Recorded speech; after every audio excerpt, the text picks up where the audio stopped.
Welcome friends. Today we will be learning about how to determine the sample size. We have already studied about sample. We know how to draw the sample. We know about different techniques of uh, taking out a sample from a population. But what we are going to learn today that what should be the number of observations or number of cases that we consider in a sample so that we can get to our results with a given level of precision. So this is a very interesting aspect of all studies in sampling, and any study in sampling is not complete unless and until we actually cover this. So have a look at it, and then we'll make the thing seem more interesting. Sample size determination actually depends on some factors. We are going to explore this today. That what are the factors that actually determines what should be the sample size of the study that we perform. When we discuss about this, we find that there are three important factors which actually determines what should be the size of the sample uh, so that our studies can be attained with a given level of precision. These factors are the extent of error that we have in the study, the degree of confidence that we desire, and the standard deviation of the population.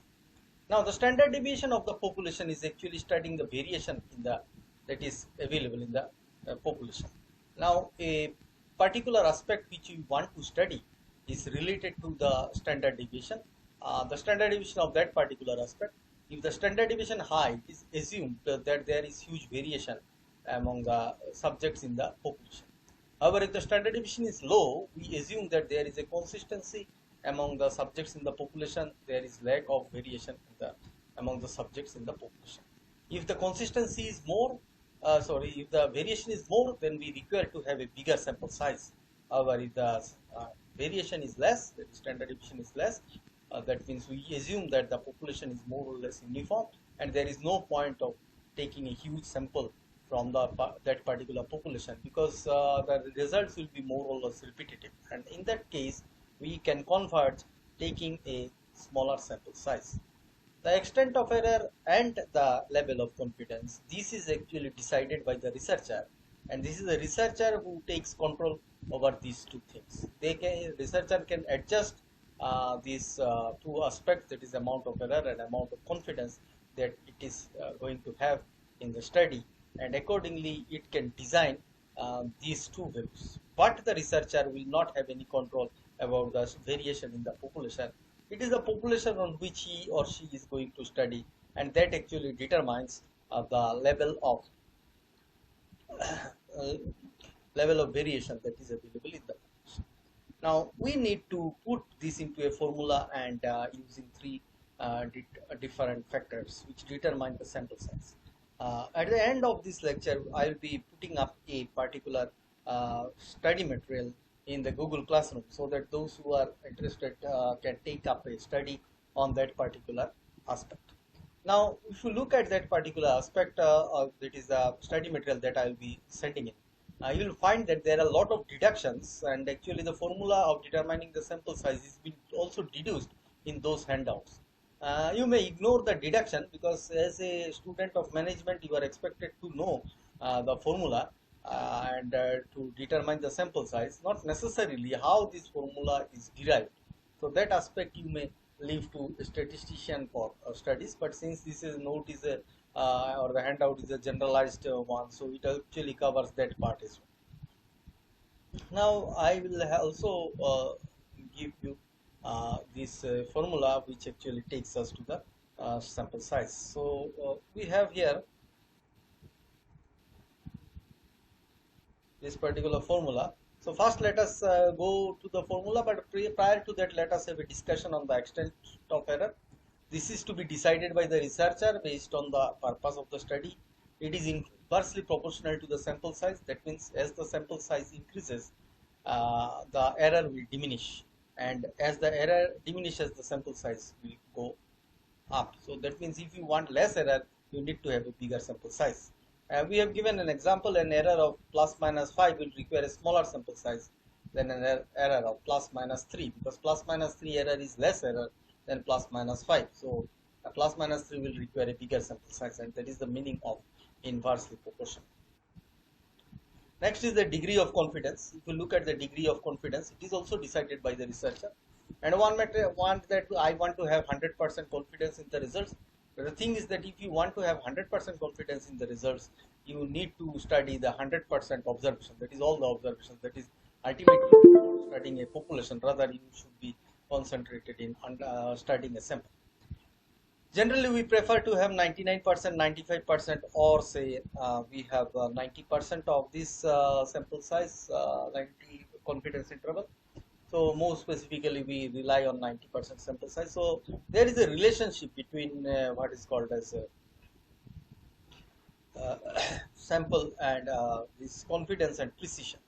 So these let us look at, because as we go on more precise. So let's suppose that there are two buildings, and these are tall buildings, multi-storied buildings. Now these buildings are connected by a rope, and between the buildings there is a road, and there is nothing in between the two buildings, because if you fall from the building, you'll fall directly to the road, which is at a much higher uh, much higher means height is quite large, from where it may be fatal for you if you get out there. So I am trying to move through this rope from one part of the building to the other, that is one building to other, and through this rope. And so I am very scared of doing this. For balancing, I have taken a long pole so that it is balancing. But my work, as I am doing, I am moving from one side to other. It is quite precise, and it requires high precision for me for coming from one side of the building to the other side of the building, walking in the rope. Now, as precision is high, so my confidence will be less. Now, on the second day, what I do is that instead of walking in a rope, I put up a wooden plank which connect the two buildings, which is quite thick, say 2 feet or 4 feet width is there. And I am now walking, and I don't feel that I require any stick now, so I have thrown away the stick. Let me delete it. So there is no stick, and now I can confidently walk from one part of the building to the other through the wooden plank. But here it does not require so much of precision in doing it, so the level of precision is quite less here. And also we have there is a stage where we have less precision now. Obviously confidence will be more. I am more confident that I can walk through from one building to the other. That I can do. I am confident about it. So the confidence is now high. Look at the first case. The precision was high, but confidence was low.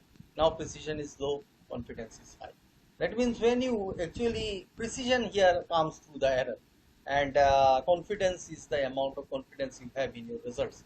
So if you want to increase the precision, you have to compromise with the amount of confidence that you have in your studies. So this is a takeaway and an explanation of precision. And so precision can also be it can be considered as the antonym of error. So this way we can place it here.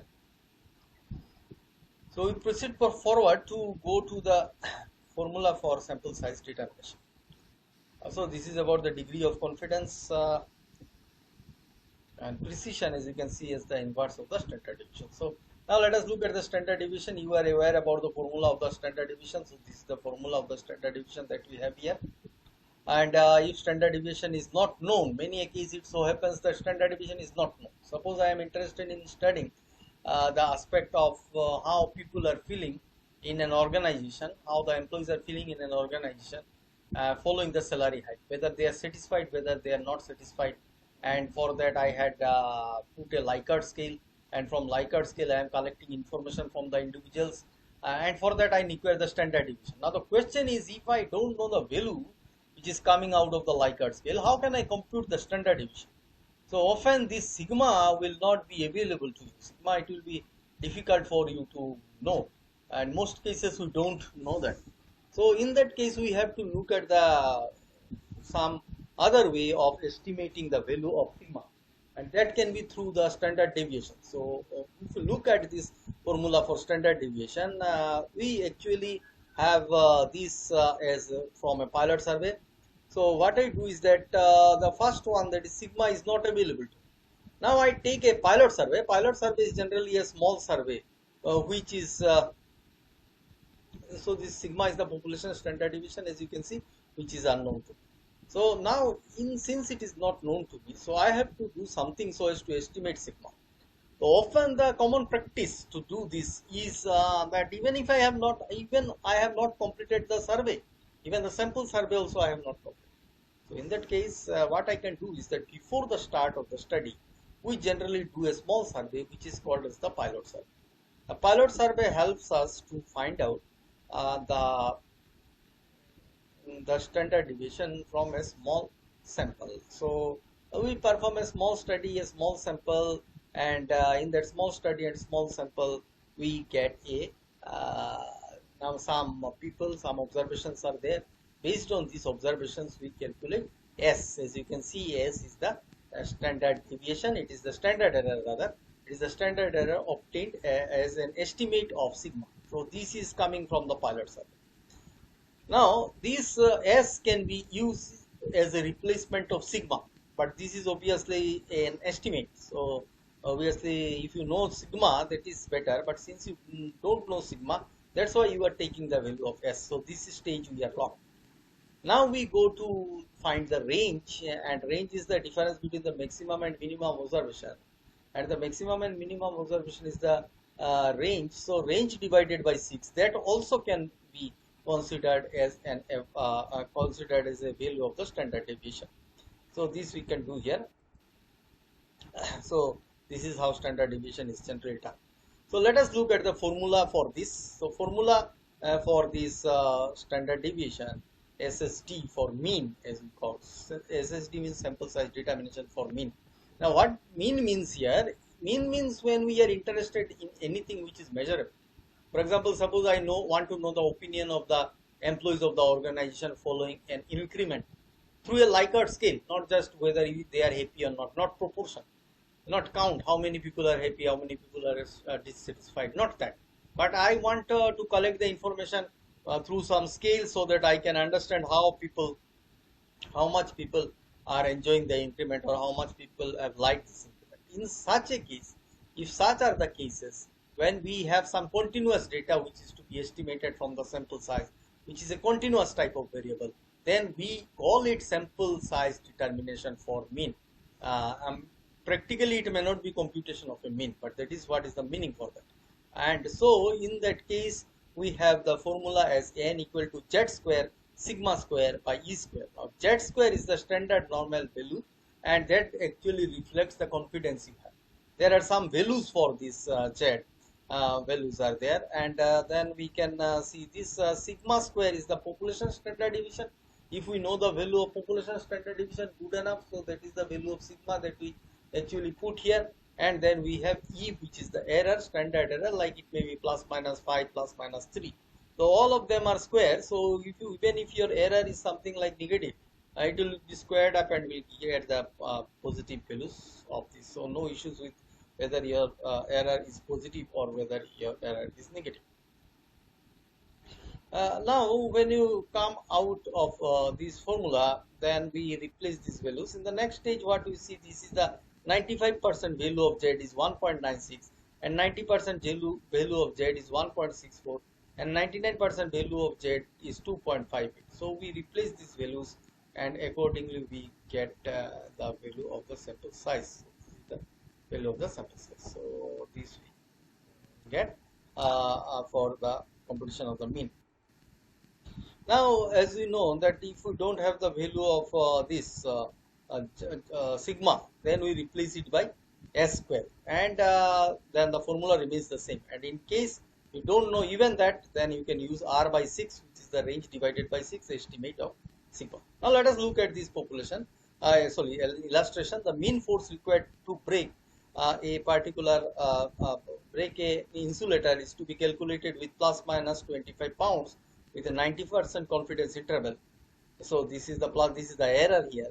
90% confidence interval we have here, and the standard deviation is 100. So this is 90%, and then we have the standard deviation here is this last year standard deviation, but we have this much information on this. So what I do, we replace all these values in the formula n equal to z square sigma square by e square. And once we replace these values in this particular formula, then you can see that we get the value of z square from here. So 90% is 1.64. Actual value is 1.6448. So all these values we replace, and then calculation we do, and then we get the sample size as 43.28. But this value cannot be a fractional value, as sample size needs to be an integral. So we convert it into the nearest whole number, and that is 43. So we get this value is 43. So the sample size for this problem is 43. That is where we have reached. Now let us go to the next problem, which is a similar type of problem, taking up some more of the issues, that is when the sigma square is not available with us. In that case, if the sample value is there, then we will replace the value of s square. So that is relatively simple, just straightforward replacement of s square by sigma square. But this is a little bit different type of problem. In a university, a study is to be performed on the reasons determining the income of the employee. But for that we require the sample size, obviously. So here I come. So the process means needs to be estimated with an error of plus minus rupees 1000. So salary of plus minus rupees 1000 is to be, so this is the error that is directly given, the amount of error. The result is to be computed with 95% confidence, but the population standard deviation is unknown. So we have the confidence level also here. However, the VC, Vice Chancellor, gets the highest salary of rupees 90,987. So that is the standard deviation is unknown. So we have the range. So we have the highest salary getter, and the lowest salary is that of Mali, means a gardener, who gets a salary of rupees 9,890. Now let us look at the range of this. So we calculate the range of this 81097. And then estimate sigma range by 6. So that value comes out to 13516.17. So all these things we replace in the formula below. So range divided by 6, that also we replace, and we get the value as 701.8. But as this is a fractional and sample size cannot be a fractional quantity, so actually we replace it by the nearest whole number, that is 702. So this study is to be performed with a sample of size 702. So this is the range, and this is the range by 6, value of range by 6. So that is what we replace in the formula. And Z value, Z 95% value is 1.96, as we have seen in the previous slide, and that value we are replacing in the value of Z square. And don't forget that we need to square up all the values. And then we have also the value of E, which comes out to be this one. So accordingly we have this value, and this is 702. So that is what we have found out from this exercise. So this is a good enough example of how we use the range if standard deviation is not available with us. So remember how to we use the error. The error is provided in the question. Now let us look at this. Suppose the sample size is 702, but that sample size may be big for us. It may be larger, because with the amount of money that we have, we may not afford to take a sample of size 702. How to find out that how much money will be here? Yes, sir. Yes.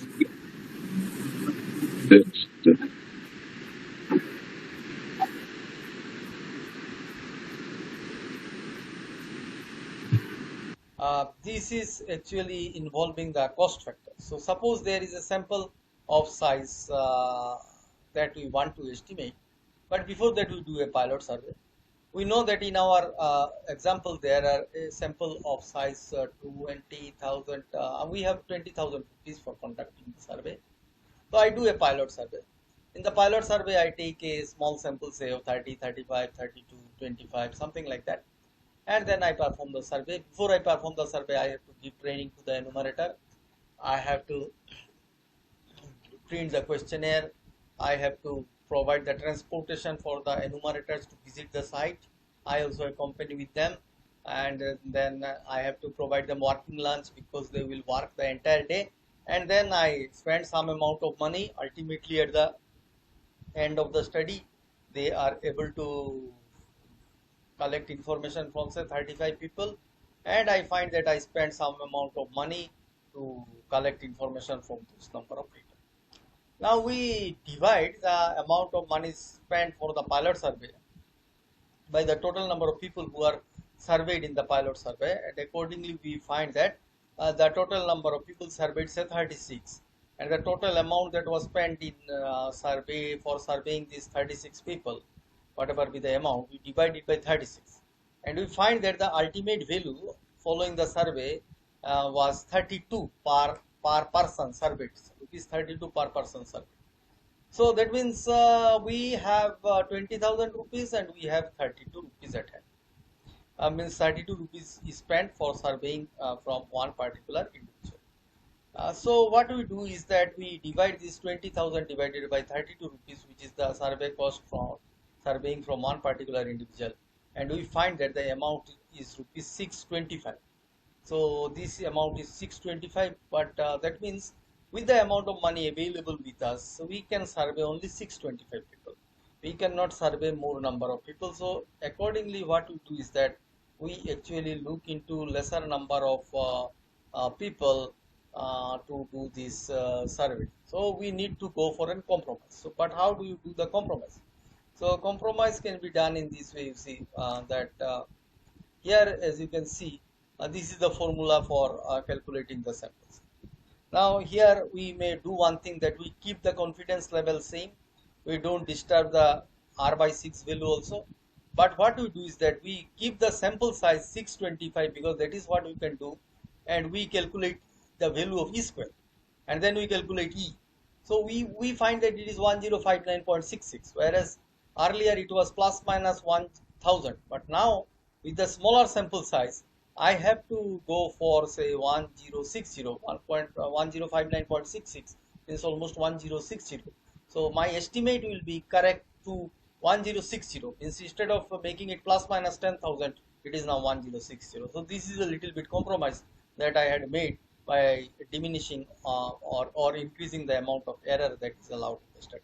The other way is that you can adjust the confidence. You don't disturb E square. You don't disturb R by 6. You take N equal to 625, and then you compute the value of Z square, and then you get Z, and then Z value comes out to be 1.849, and that is value is 92%. That means from the normal distribution table we find it is 92%. That means there is 92% error. 92% confidence that we had. So earlier we started with 95% confidence, but given a sample size, we calm down and decrease our confidence to 92%, and that's the way how we compromise and we settle down with the lesser sample size. So that is what we do in this particular aspect of the study. Now let us move forward to some other problems. Yes, sir. In this way, we have to do n equal to z square p into 1 minus p by e square. So this is the z square p into 1 minus p by e square. Other things remain same, only you see in case of sigma it is p into 1 minus p. P is the proportion. This is generally used when your data is count data, your ultimate outcome is count data. For example, suppose from the population you want to find how many people are satisfied, how many people are dissatisfied. That means how many people are satisfied. You want to survey that in a population how many person have a particular attribute, maybe say smoking habit, how many of them are smokers, or you want to find out that how many of them have been vaccinated. So when you want to determine such things, which is a count data, then we will use this formula, sample size for proportion. So other things, interpretation like Z and E are same, only P is the proportion. So P is generally the population proportion, but many a case the population proportion is not known to you. In such a case of when population proportion is not known to you, then you can settle down with a sample proportion. That means we once again take a pilot survey, and accordingly we find out the P, which is the number of people who are suffering from that particular case. So that is how we use the sample proportion. So this is the way you can do, and you can get the sample proportion, and accordingly complete your study. So we go on ahead with this, and we see this is the formula, and then let us look at one such problem which solves this issue. So you can see this, that ICT, what we have, ICT want to perform a survey on smokers as they want to make some changes in their products. It is known that the population there are 40% smokers, so you have the value already, population proportion is given to you, the value of P is given to you. Determine the sample size so that the standard error is 0.05, so that is the standard error is given to you, and 90% is the confidence interval which is at it. So what we have, 40% smoker is 4 by 100 equal to 0.4, E is equal to 0.05, and value of Z is equal to 1.6448. So this is the 90% confidence interval of Z. So this is not, no, there is an error here, it's not 0.04, rather it's 0.4. So we replace these values over here and here, and then accordingly we compute the sample size, we find it to be 260. So 260 is the sample size on approximation. So this is how we do this type of problems. Okay. Now when population proportion is known to you, obviously we do it with a sample proportion, but then we have to bring a finite population correction, and which is given by this formula. N is the sample size which is determined using the sample proportion, but then we want to make some correction here, as you can see in this example. This part is same. The proportion of smokers in the population of size is unknown. So population size is given to you. Determine the population size, however, is never used in the formula. Determine the sample size with standard error. These 95% confidence. When pilot survey shows 30%, 30 persons were surveyed, out of which 13 were found to be smokers. So all these things are same as the earlier example. Only this pilot survey concept. This is new. So what is the pilot estimate? That sampling estimate of P, that is 13 by 30 is 0.3. E equal to 0.05 and Z equal to, we have 1.6448. So these values we start replacing in the formula, and accordingly we find the value of N, which as you can see is point. So this is the sample proportion. This is, we are using cap which represents the estimate. So it is 0.43. And the other things remaining the same, formula is used, and we find at the end of this that 2.65 is the sample size. But then comes in the finite population correction, which is N dash equal to N divided by 1 plus N by capital N. Capital N is the population size. Okay, now here is the place where we use the population size. The population size is 1437. We replace it. The sample size is 265, which we have estimated just now, and now we get a refined estimate, which is the after finite population correction, and that is using the this is 224, which is less than the population sample size that was determined earlier after finite population correction. So finite population correction, sample size determines. We may ignore these tips. Main thing here is that after all, you are to consider the money that is available here while determining a sample size. Sometimes it might be easily done, but in some cases you may find that you require a bigger sample size than the money you have, or with the money that you can manage. In such a case, you have to do a compromise. How to do a compromise we had already seen earlier in some of the examples.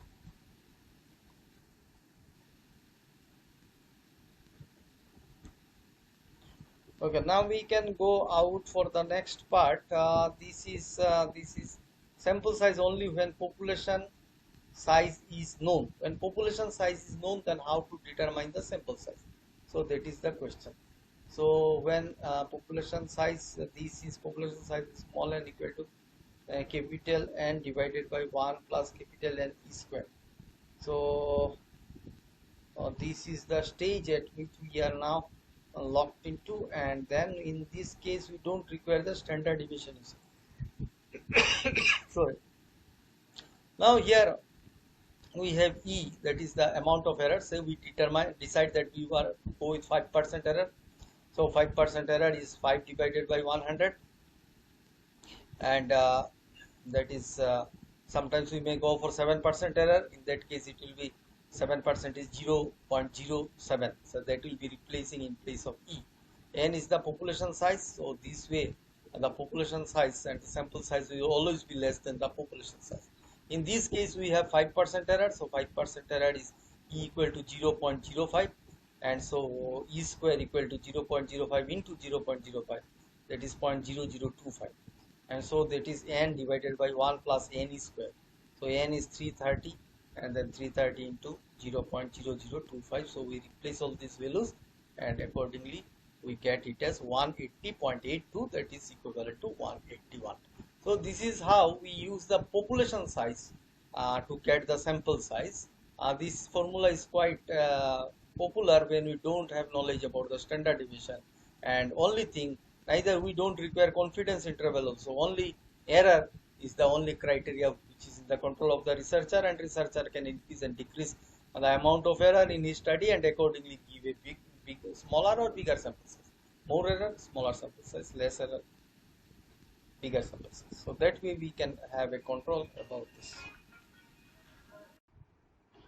Now, often it may so happen that for a proper survey, a larger sample size is required than what has been deduced.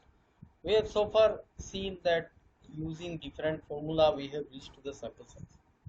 But actually when you do the survey, practically you may find that for determining, once the sample size is determined, we might require to have a bigger sample size in order to attain the desired sample size. Let us keep the point a little bit in a simplified way. Why do we require this? Firstly, because of non-response. Means whenever you want to survey, suppose your sample size you are going with is 300. Now you select randomly 300 people for the survey, and then you start visiting them. Once you start visiting them, you may find that some of them are not in a position to give the response. They may tell that, well, we won't take the survey. Now you cannot force them. So ultimately you may find that in your entire sample of size 300, 7 of them are not responding. That means your completion rate, number of surveys completed is 293, not 300. So this factor you have to take into consideration. Another issue we have here is that some people may not satisfy the criteria. For example, suppose you want to perform a survey on those people who are having a smoking habit, or those who live in mm, rented houses. Now, when you perform a survey, you may find that by the time you reach them, they had already purchased a house. Or maybe that some people who are using their vehicle, same vehicle they are riding for more than 10 years. You want to perform a survey on them, at what date they are going to change and go to a new vehicle. Now this is you want to perform the survey, you reach them, and then what you find that some people, they have, by this time they have changed their vehicle, so they don't come under your study criteria, so you have to drop them from your study criteria. So that is called as the number of people who satisfy the criteria, that is called as incidence rate. So this completion rate and incidence rate, this has to be taken into consideration when you conduct the particular survey, or when you determine the sample size. You need to determine that. Now look at this. Have a look at this example. This suppose a survey is to be conducted on the food habits of during lunch for working women. So you want to perform a survey on working women and the type of lunch they take during the working hours, as and when they go for the work. Whether they are taking a good lunch at their workplace, is there facility of taking lunch, are they carrying the lunch from their home? All this type of survey, how much expenditure they are bearing to get their lunch. So this type of survey you want to perform, whether they are getting sufficient nutrition, etc. You just want to study. We require a sample size. Now, when you start the survey, you may find that the places where you are visiting, or your pilot survey may give you a reflection that 20% people are not, women are not working. They are rather staying at their home and enjoying the income made by some other person. Some other earning member is there in the family. They are not actually going for work. And out of the people who are going for work, there are 5% people who go to the work. 5% women, they go to the work after completing their lunch at home. So they're taking the lunch at home. After lunch, they are going back. So at the workplace, they are staying at 5-6 hours, and practically they are not taking any lunch there. May have light snacks, etc., but not the lunch here. So these two groups are out of your study.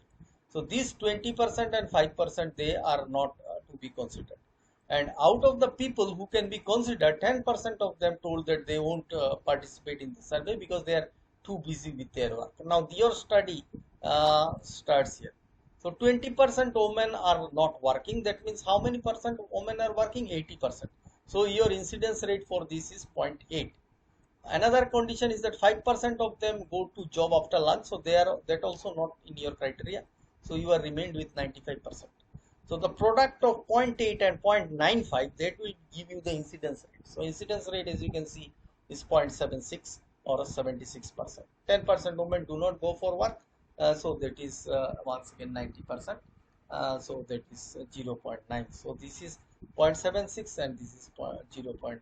So this is the way in which the work is to be done. So these two things are to be taken into consideration while you determine the sample size. So that sample size which you get using the different formula, that is called as the final sample size. That means this is the final sample which you are required to go to the study. So that is the final sample size. That is, suppose we have found that 338 should be the final sample size. So I write 338 over here, and then incidence rate, as we found out, is 0.76, and completion rate is 0.9. So this is so